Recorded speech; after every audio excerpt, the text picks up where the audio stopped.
Well we are discussing surface tension, excess pressure के बारे में हम लोग कुछ प्रॉब्लम्स कर रहे हैं। Yes, sir. और यहाँ पर एक सिचुएशन मैंने बनाया है कि कंटेनर है जिसमें वाटर है, container that is filled with Water. और वाटर के लिए डेंसिटी हम लिख देते हैं रो, डेंसिटी रो, और सरफेस टेंशन क्या है एस। और ये दो ग्लास प्लेट्स हैं, they are parallel to each other and dipped inside the water. Water. तो इसमें क्या होगा कि इस कंटेनर में वाटर का लेवल ये है, जब इन दोनों को हम ऐसे डिप करते हैं तो दोनों के बीच जो गैप है उसमें वाटर थोड़ा ऊपर तक चढ़ जाता है। Yes, sir. It rises up to height h, है ना। In the space between the plates water rises up. हमसे पूछा जा रहा है कि यदि सेपरेशन d है दोनों प्लेट्स के बीच, तो ये जो h होगा जो ऊपर चढ़ेगा वो कितना होना Child. ये सब प्रॉब्लम क्या है। Yes. दोनों प्लेट्स के बीच ये वाटर क्या होता है थोड़ा ऊपर चढ़ जाता है, तो ऊपर जो चढ़ा तो हाइट कितना है h है, वह h क्या होना। Child. एक काम करते हैं इसको दो तरीके से कर सकते हैं। यहाँ पर ऐसे सोचते हैं, ये देखो ऐसे यहाँ पर ये सरफेस दिखाया गया है, ये सरफेस जो होगा लिक्विड का वाटर का वो ऐसा होगा, Yes. मेनिस्कस ऐसे, है ना। ये ऊपर जो प्रेशर है just we consider point just above the surface, तो यहाँ पर जो प्रेशर होगा that will be equal to the pressure of the atmosphere, मतलब एटमॉस्फेयर प्रेशर के बराबर होगा, and that is denoted by P naught. और ठीक नीचे एक पॉइंट मैंने कंसीडर किया ये, और यहाँ पर प्रेशर क्या है P। बताओ तो P नॉट और P में कौन ज्यादा होना चाहिए, ऐसे है ना, तो P not should be greater than P, Yes. Surface ऐसे है, तो P नॉट और P का जो डिफरेंस होगा that will be the excess pressure. Yes, sir. तो इसके एक्सेस प्रेशर जो होगा P not minus P, P not minus P, and this is equal to S by R। देखो ये क्यों हमने S बाई R लिखा है, ये सिलिंड्रिकल सरफेस है, सिलिंड्रिकल सरफेस के लिए, और वो भी उसमें एक सिलिंड्रिकल सरफेस के लिए जो प्रेशर डिफरेंस होता है वो Ts बाई R, लेकिन इसमें फ्री सरफेस तो केवल एक होगा, तो उसके लिए क्या लिखेंगे S बाई R। इसमें फ्री सरफेस तो केवल ऊपर ही है ना, Yes. तो प्रेशर डिफरेंस के लिए हम लिखेंगे S by R, Yes, sir. Yes. ठीक है ना। सिलिंड्रिकल सरफेस के लिए मैंने लिखा है, ये सरफेस कैसा सिलिंड्रिकल होगा, और सिलिंड्रिकल कैसे कहलाएगा ये ऐसे देख सकते हैं इसको, यहाँ पर ये देखो सिलिंड्रिकल सरफेस को ऐसे दिखा है, ये सिलिंड्रिकल सरफेस ऐसा हो, देखो ये ऐसा है, ये Yes, sir. सिलिंड्रिकल सरफेस ऐसा होगा, तो ये जो हुआ ये देखो ऐसे है, is it visible. Yes, sir. यहाँ पर ये जो दोनों प्लेट्स के बीच सेपरेशन डी है, तो जो R होगा क्या D/2 होना चाहिए। Yes. Here R is equal to D/2, ठीक। ये सेपरेशन जो प्लेट्स के बीच होगा that will equal to the diameter, Yes, है ना। sir. तो हम R की जगह क्या लिखेंगे D/2, तो ये जो P नॉट माइनस P हम लिखेंगे this should be equal to क्या, अब ये हो जाएगा 2S बाई D। रिलेशन 1 हो गया। Yes. अच्छा आप देखते हैं, आप देखो यहाँ पर ये पॉइंट लिया A, B और C, ये तीनों पॉइंट क्या लिक्विड के भीतर एक ही हॉरिजॉन्टल प्लेन में है, Yes, sir. तो यहाँ पर प्रेशर, यहाँ पर प्रेशर और यहाँ पर प्रेशर क्या इक्वल होगा, तो हम यहाँ कंसीडर कर सकते हैं PA should be equal to क्या PB, क्या होगा, और ये जो प्रेशर A पर प्रेशर होगा क्या that should be equal to the atmospheric pressure, Yes. अब वो होगा P naught. क्या होगा, है ना। Yes. तो ये B पर प्रेशर हम लिखे हैं, B पर प्रेशर यहाँ पर देख रहे हो, B पर प्रेशर को क्या लिखा है, ये P है वो वहाँ ये P लिखना है, P not minus P। Yes, sir.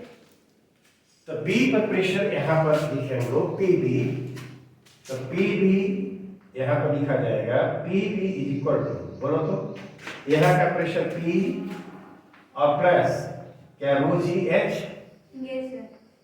क्या यहाँ पर प्रेशर P भी, यहाँ प्रेशर क्या है P और ये क्या है H, यस तो सर। क्या होना चाहिए P प्लस रो जी एच, और P भी है कितना, वो है P नॉट, तो P naught is equal to P plus rho ji H, क्या लिखा जाएगा, यस सर। इसको रीअरेंज करो तो P not minus P and this should be equal to क्या rho ji h, is it alright, ये हमारा ये रिलेशन 2 हो गया। अब जरा इसको देखो, रिलेशन 1 और रिलेशन 2 दोनों को कंपेयर करो, दोनों का लेफ्ट हैंड साइड क्या है इक्वल है, तो इक्वल है तो राइट हैंड साइड पे इक्वल होना चाहिए, Yes. तो क्या लिखे हम फ्रॉम 1 एंड 2, फ्रॉम 1 एंड 2 क्या लिखेंगे 2s by d, 2s by d equal to बोलो rho ji rho ji h, is it alright, yes. तब h कितने के बराबर होगा h is equal to then 2s s को हम मिटा देते हैं, यहीं पर लिख देते हैं h is equal to 2s by D rho ji rho G D, क्या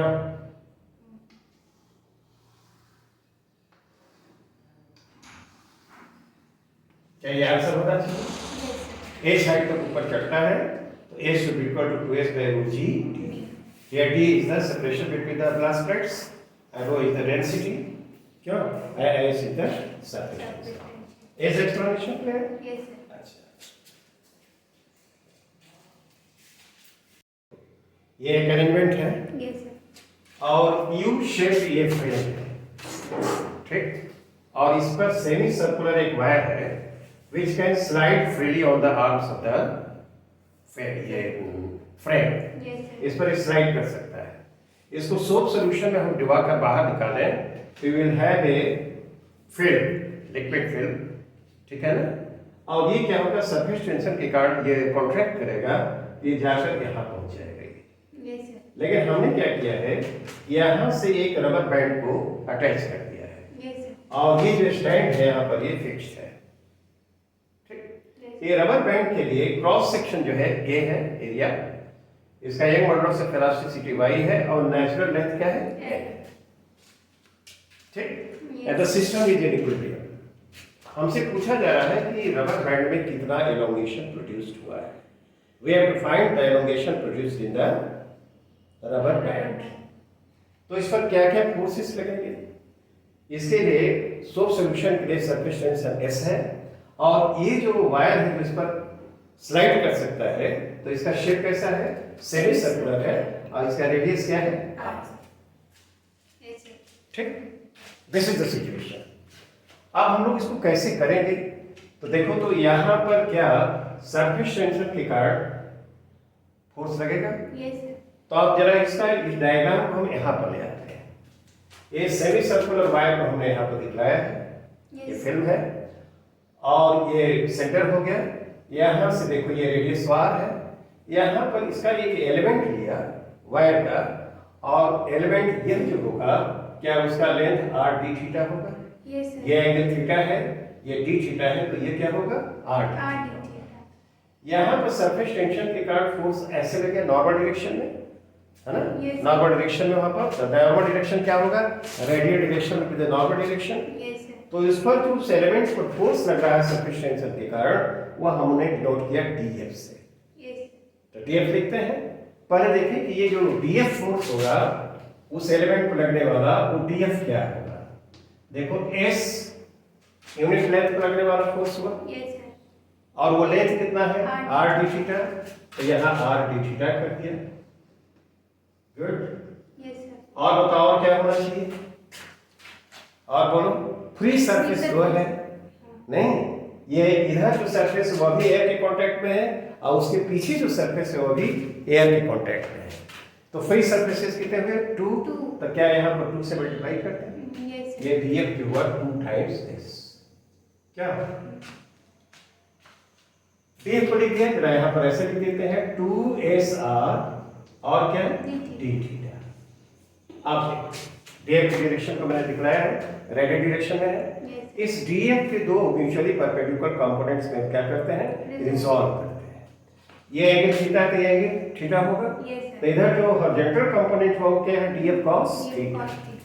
तो डीएफ हॉरिजॉन्टल ऐसे लिख दिया नहीं, तो ये कितना हुआ DF cos theta, right. Yes, sir. और जो वर्टिकल कंपोनेंट है डीएफ परपेंडिकुलर ऐसे लिखा, तो ये डीएफ और क्या sin theta. Is it alright? Yes, sir. Is that visible? Yes, sir. Good. अब एक काम करो, सिमेट्री के कारण पूरे पर निकालना है हमको कि कितना फोर्स लगेगा इस वायर पर सरफेस टेंशन के कारण। तो ये जो देखो, जैसे अब यहाँ पर एलिमेंट लिया, ठीक यहाँ पर एलिमेंट लिया है और उस पर डीएफ फोर्स लिखेंगे तो वो तो दिखलाएगा ऐसे। Yes, sir. तो एक जो हॉरिजॉन्टल कंपोनेंट होगा वैसे होगा, वर्टिकल कंपोनेंट ऊपर की तरफ होगा। Yes, sir. यानी ये जो डीएफ sin थीटा है वो कैंसिल हो जाएगा। पूरे के लिए यदि किया जाए तो integration DF sin theta will be 0 and this is due to the symmetry of the problem. हम कर सकते हैं due to the symmetry of the problem, symmetry of the problem, integration df sin theta is equal to 0। ठीक, तो survive कौन करेगा, integration of df cos theta, है ना। तो इधर जो सरफेस टेंशन के कारण टुवर्ड्स लेफ्ट जो फोर्स लगेगा, फोर्स F जो होगा वो कितना हो जाएगा, integration df cos theta. Integration of df cos theta will survive. Yes, sir. ठीक, अब इसके लिए हम क्या करें, लिख दिया जाए इंटीग्रेशन df। df बोलो तो क्या हमने निकाल कर रखा है, 2SR d थीटा। गुड। और ये cos थीटा, ये वेरिएबल कौन है, थीटा। देखो तो डायग्राम में थीटा कहां से कहां तक वेरी करेगा। यह एलिमेंट यदि यहां होता है तो थीटा -π/2, हाँ, और यहां होता है तो π/2 हाँ, तो इंटीग्रेशन कहां से कहां तक, -π/2 -π/2 टू, प्लस π/2। ये हम लिख देते हैं -π/2 प्लस π/2। क्या ऐसा होगा? Yes, sir. ठीक, इस इंटीग्रेशन को पूरा किया जाए and the integration is very simple. जो कांस्टेंट है उसको बाहर किया जाए, एफ ए लिखेंगे, this is equal to 2SR, इसको बाहर कर दें, Yes, sir. 2SR I integration Cos cos theta into dt. D theta. ठीक, क्या, और इसको -π/2 प्लस π/2, ये 0 से 2 से मल्टीप्लाई करके 0 से π/2 भी कर सकते हैं इसको। Yes, sir. ठीक, तो ये कितना हो जाएगा, 2SR हो गया नहीं, और ये sin थीटा होगा, Yes, sir. sin थीटा और -π/2 टू प्लस π/2, ये आ जाएगा 2, क्यों, Yes, sir. ये आएगा क्या, 4SR। देख सकते हैं हम लोग नहीं, इतना फोर्स इसमें लगेगा टुवर्ड्स क्या, Left. ठीक। Yes, sir. अब ये बताओ तो इसका यदि फ्री बॉडी डायग्राम बनाया जाए इस वायर का, तो इस पर फोर्स कौन कौन लग रहा है, टुवर्ड्स लेफ्ट फोर्स लगाइए 4SR, क्या Yes, sir. इसको मिटा दें, और यहां इसमें क्या होगा, टेंशन होगा, Tension होगा. Tension in the string, tension in the rubber string, tension in the rubber string, rubber string, this is equal to T, the system is in equilibrium. Yes, sir. तो ये जो फोर्स होगा इसलिए T should be equal to क्या, 4SR। ठीक, Yes, sir. P किधर रहेगा? Towards right, Right. और फोर्स ये और 4s are towards Towards left, left. Equilibrium में है, तो T should be equal to 4s। अब from Hooke's law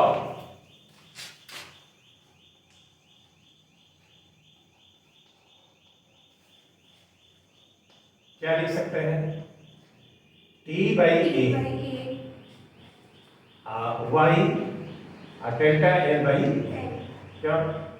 T by A इसके लिए स्ट्रेस हो गया, y एक्स पर लॉस ऑफ इलास्टिसिटी और डेल्टा L by L, यह क्या है? Strain.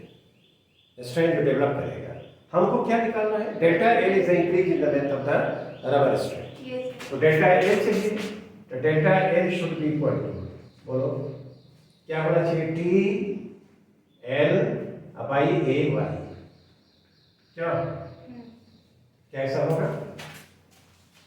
Yes, sir. T L by A, Y. अब T is equal to what?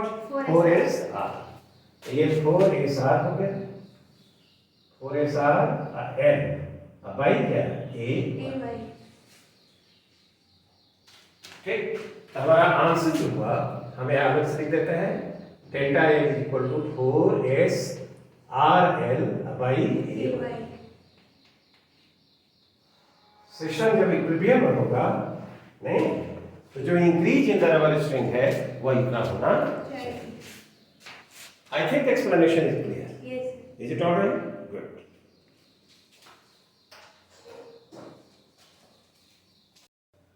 Now let us consider this situation. ठीक, देखो तो ये सर्कुलर फ्रेम है Yes.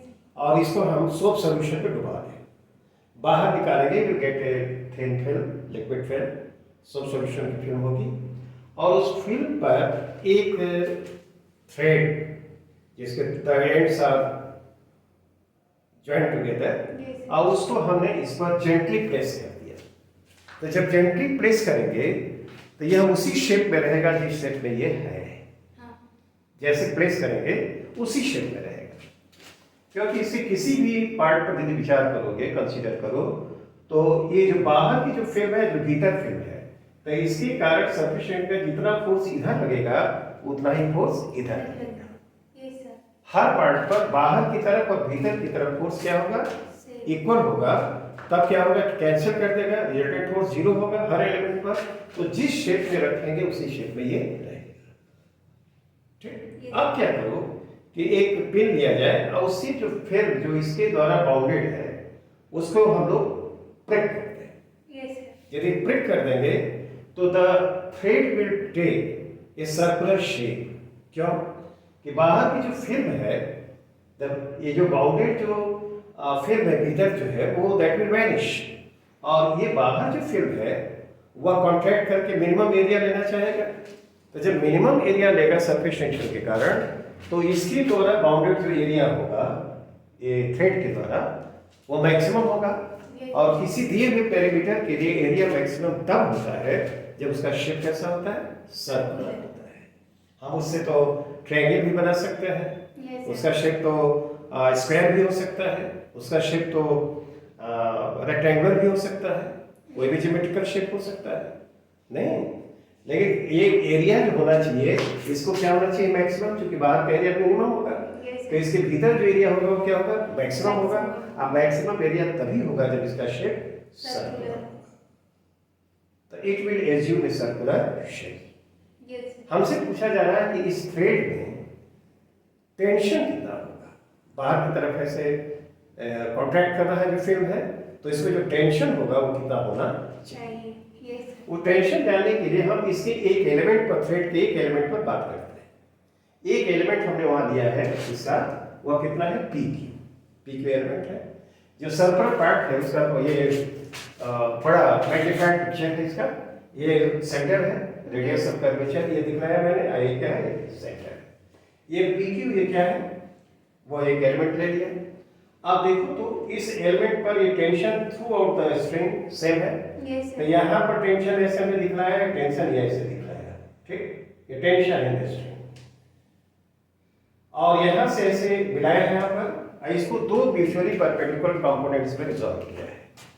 ये एंगल थीटा लिया है, ये भी एंगल थीटा लिया है, Yes. ठीक? अब देखो तो ये टेंजेंट है, ये रेडियस है, तो ये एंगल जो होगा 90 होगा। Yes sir. ये एंगल थीटा है, तो ये वाला एंगल कितना होना चाहिए? 90 माइनस थीटा। तो ये एंगल कितना होगा? थीटा होगा। ठीक। यस तो t को रिजॉल्व करो तो इधर क्या आएगा? t cos theta, right. Yes sir. और इसका इधर कंपोनेंट कितना आएगा? t cos T theta. Cos theta. ये दोनों जो कंपोनेंट्स है क्या इक्वल एंड अपोजिट है? So they will annul each other. Yes sir. अब उसके बाद जो कंपोनेंट इधर आएगा, वर्टिकल कंपोनेंट, क्या ऐसे आएगा ये? नहीं। Yes. तो वो कितना होगा? t sin sin theta theta. और plus t sin theta, 2t sin। 2t sin। ये जो नीचे आएगा यहाँ पर, है ना, ये आएगा कितना? 2t sin theta. Is it alright? Yes. ये लगेगा। अब सरफेस टेंशन के कारण जो फोर्स लगेगा बाहर की तरफ रहेगा और रेडियल डायरेक्शन में लगेगा।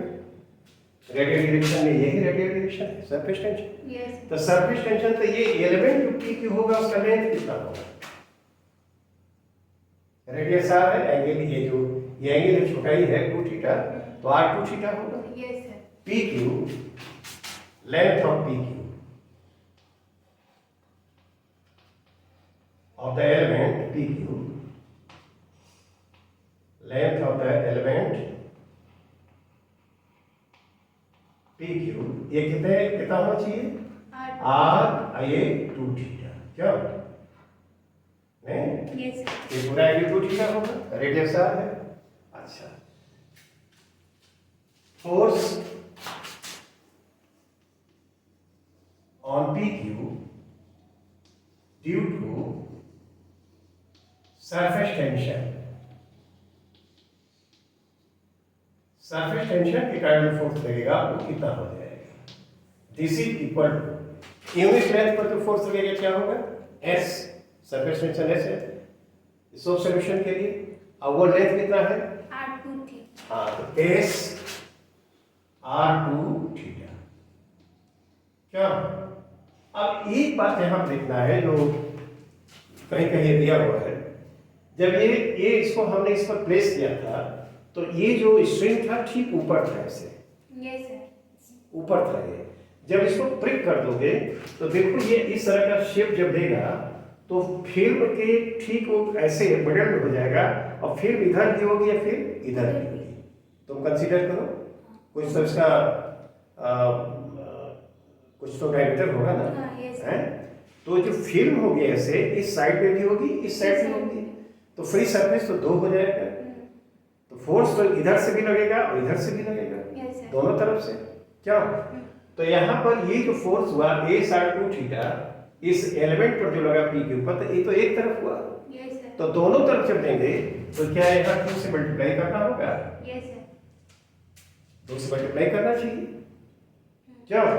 जब ये ऐसा शेप ले लेगा तो देखो तो इस तरफ भी फिल्म है और उस तरफ भी फिल्म है, तो उस पर जो फोर्स लगेगा फ्री सरफेस जो 2 हो गया, Yes, तो sir. सरफेस टेंशन के कारण जो फोर्स लगेगा इस पर, तो इस साइड में भी लगेगा और उस साइड में भी लगेगा। क्या? तो हम लोगों को क्या करना चाहिए? यह हो जाएगा 4SR थीटा, ठीक? यस। और ये फोर्स होगा ऐसे 4SR r थीटा। थीटा, ठीक? अब देखो तो यह जब इक्विलिब्रियम में है ये p के ऊपर, तो p के ऊपर नीचे फोर्स कितना लग रहा है? 2t sin थीटा, और ऊपर कितना लग रहा है? 4SR theta. तो क्या बैलेंस है दोनों? Yes sir.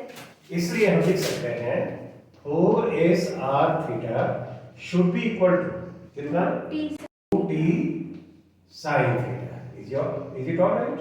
Yes sir. Since theta is small, क्यों है small? जो p q एलिमेंट लिया है, p q element is very small. Yes sir. जब वेरी स्मॉल है तो थीटा भी तो स्मॉल ही होना चाहिए।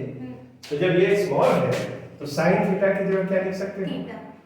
sin थीटा की जगह हम थीटा लिख सकते हैं। इसलिए 4SR theta should be equal to क्या? 2t और क्या है यहाँ? थीटा। थीटा और थीटा कैंसिल किया, यस सर। तो t हमको लिखना है तो वो क्या आ जाए? 2SR। हाँ 2s, बोलो r। 2SR। क्या ये होना चाहिए? Yes, sir. नहीं, तो जो टेंशन होना चाहिए वो इतना होना चाहिए. Is it alright? Yes, sir.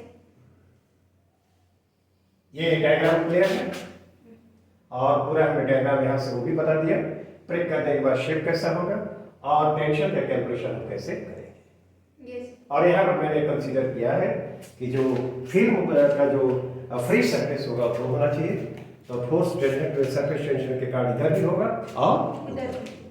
इसीलिए यहाँ पर हमने 2 से मल्टीप्लाई कर दिया। Yes, sir. I think the calculation is correct and clear. Yes, sir. Okay, that's it. That's enough for today. Yes. क्या? Good. यहीं पर छोड़ देते हैं इसको। Yes, sir. Thank you very much.